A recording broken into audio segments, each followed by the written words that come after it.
It's BBC Guernsey. It's Tuesday morning. It's a little bit grey, today. We've got some showers around. It's quite damp. They do say it's going to brighten up for a time a little bit later on today, a little bit brighter, which is good because we could do with a little bit of brightness and a bit of colour in our lives.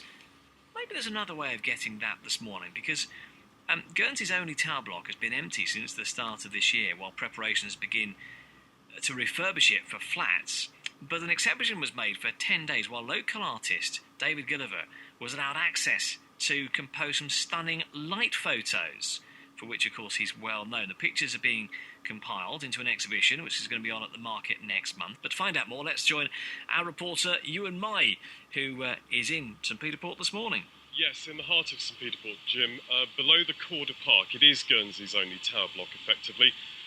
If I glance beneath me now, I can see the top of it. It's covered in scaffolding. Then there's some blue cloth, almost like reminded slightly. It's quite artistic, actually, this blue cloth with the scaffolding, a bit like draping the Reichstag with pink silk. But on an artistic bent, I'm with David Gilliver. He's from Scotland, but he moved to Guernsey a couple of years ago, inspired by Guernsey's landscape and its ancient architecture as well, and inspired, bizarrely, by this tower block.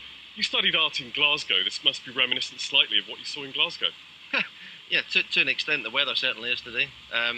But yes, I mean, the tower blocks are important on a community-based level, I suppose. That's why they were built in the first place. And I guess this being the only tower block, it's iconic in a sense as well. So I felt it was important to do something with it while the opportunity was there. So the only people inside now are the workmen who really are overhauling. As I pulled up, they were throwing bricks out of the window, actually. It's going to get a complete revamp. David, you were allowed in for a few days to take your pictures. Describe what it was like inside there first. Okay, so over the course of about a month, we were allowed in there. I think it was on 10 occasions. And due to the nature of my long exposure photography, it always had to be at night time. So always had to be after the sun had set, an hour or two afterwards. It was always very dark. And I was allowed in there, always accompanied by an assistant, so to speak, Ross Weston, one of my friends, for insurance reasons. And it was a very creepy place to work in at night time. There were lots of odd noises and gusts of wind slamming doors and so on. It was quite unsettling, but it added to the this unique atmosphere it has, and that's why the work will look like it does, I suppose.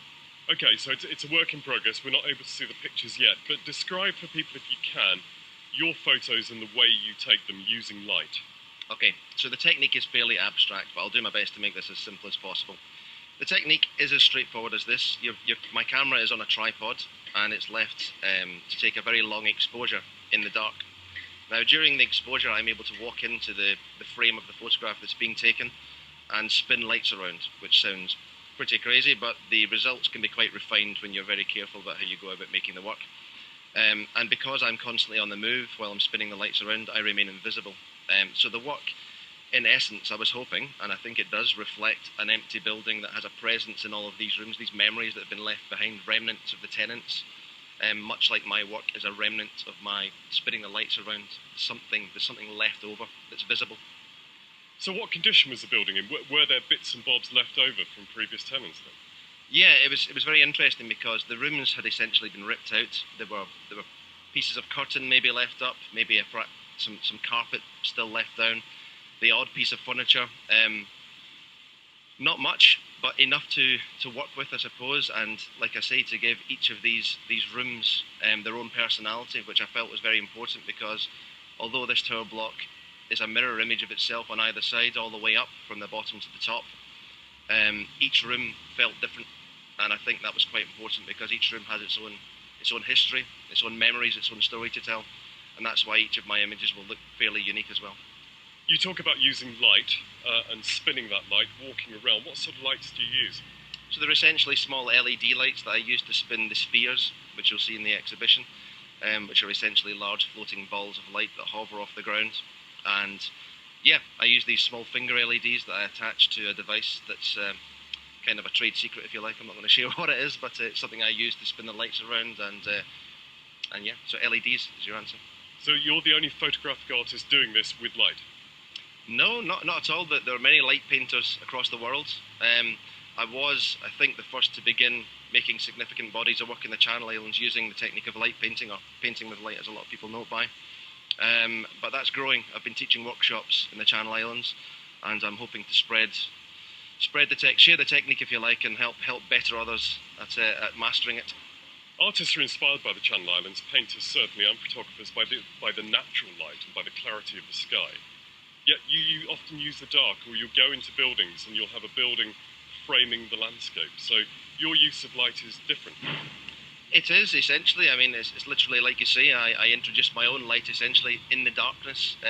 However, this is the first main body of work I've created inside a building. I tend to remain outside in the landscape itself. I've utilised Guernsey for many years now in my photography because of the stunning landscape we're surrounded by. So natural light has a very important part to play in my work, as well as the introduction of LEDs and so on. And finally, back to Calder Park, where we're standing outside, and the building ratcheting up now, you can probably hear in the background. You had a slightly strange experience in here. You said it was spooky anyway, but what happened? Yeah.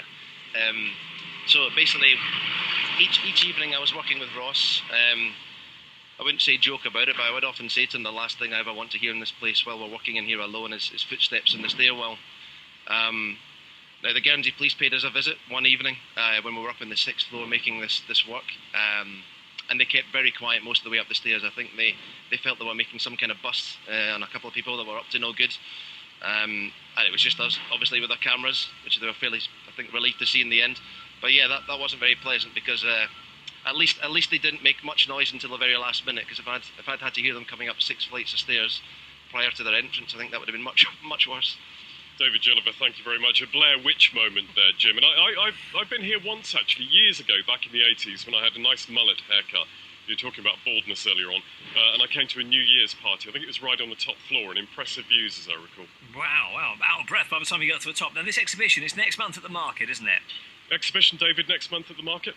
Yep, it opens to the public on Saturday, the 9th of November, I believe, in the inner market in Market Square. Brilliant. So you can see all of the hard work of David's in that exhibition. Thank you, and also, of course, to Ewan as well, who's been out on our radio.